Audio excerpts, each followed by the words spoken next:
Yo adofo eye enen so ana brain medemaba eye Tafo Nhyiaeso eye sa kwa we na efa eye Moro market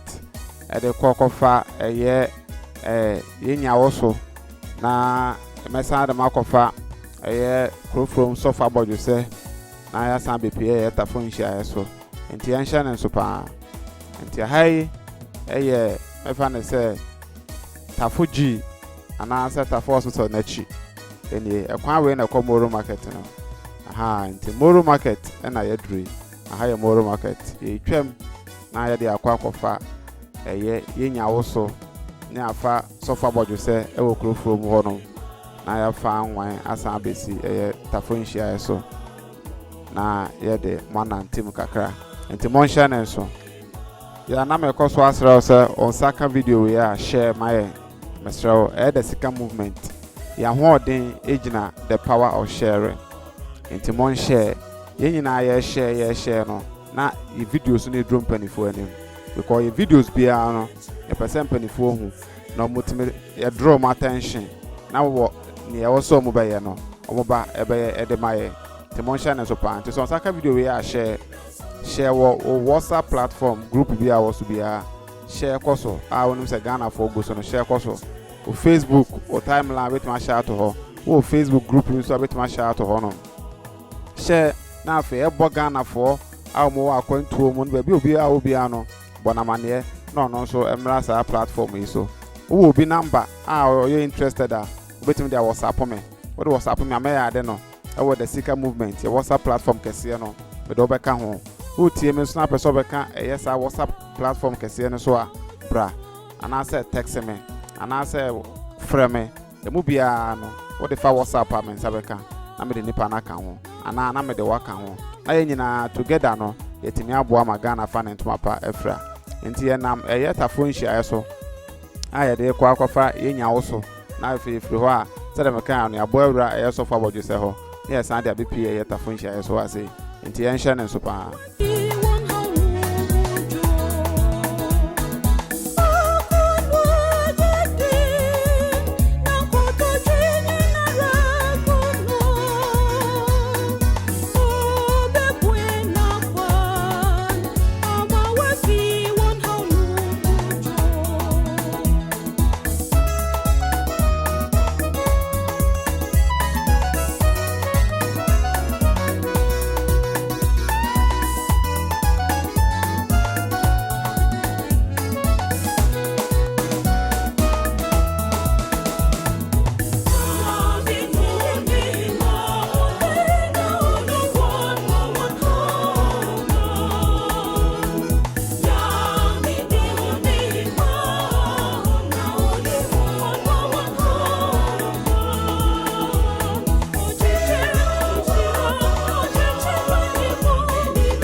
Ya nti hanso eye Yennyawoso nti ne yanhya ne so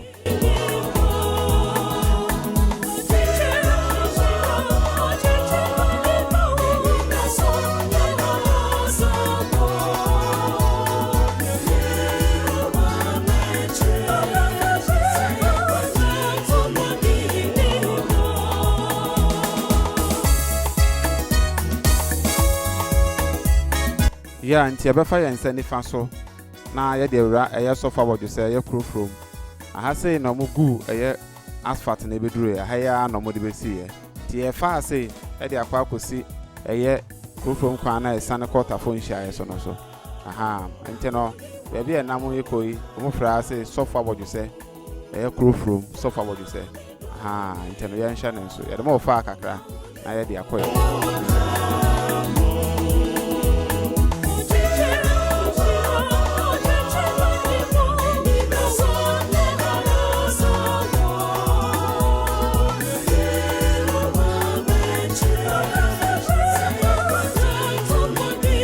Yeah, enti mesra say so wo comment bia obetim de ato video na sia mame senso no o pese obowura mu na ofre na o kire wa adwen during your live program na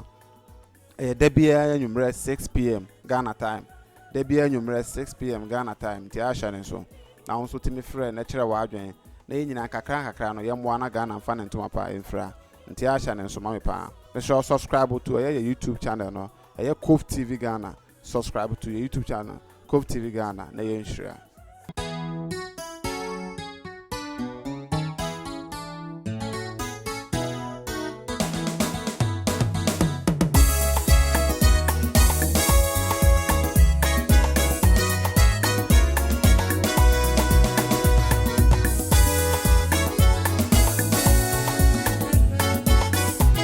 Yeah, nti wohwe me nsa nifa so a wobehu asɔre dan tenten bi wɔ ɔnom ɛna yɛfrɛ no sɔfo abɔdwese asɔre no aha sɔfo abɔdwese asɔre no ɛne ne saa asɔre a ɛwɔ me nsa nifa nso.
Nti asan besi eye kro from kwan na esane free eye kro from traffic light e de be sane e de ko eye